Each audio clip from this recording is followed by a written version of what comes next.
tara.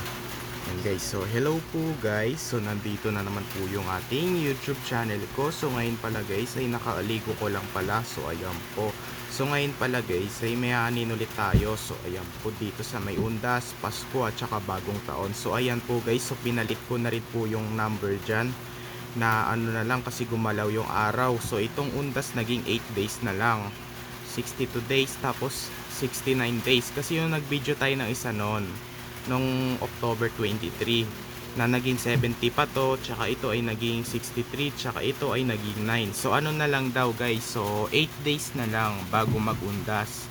Dadalaw kami kay Lolo Oka, so mga November 2 lang daw kasi madaming tao naman din yun pero November 2 dadalaw kami. So 62 days na lang Pasko na, kasi yung nakita ko kasi doon sa balita yung pala 62 days na lang pagpapasko na, kaya sinulat ko na lang dito 62 days na lang Pasko na. Tsaka ito 69 days bago mag New Year, so bagong taon yun. So ayan po, ito nagiging 2025 na. Ayan. Tsaka birthday na rin yun ni Kent sa December 31, diba? So ayan po. Ayan po guys. So dito na lang po tatapusin ang ating video vlog guys. So i-like and share and subscribe mo ko guys para lagi kayo updated sa susunod kong video na ina-upload. So ang date na rin po ngayon ay October 24. It's Thursday.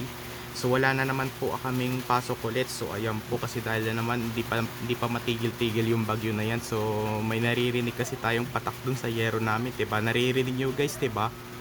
Naririnig niyo no? Yung patak dun sa yero namin, ulan 'yun, ulan kasi may bagyo. Kaya hindi kami nakakapasok. Yan, kasi kahapon may assignment tayo. Natapos na natin yung mga ibang subject lang. 7 subject lang yung natapos ko. Ayan. O, ayan po guys. Bye. Yun lang.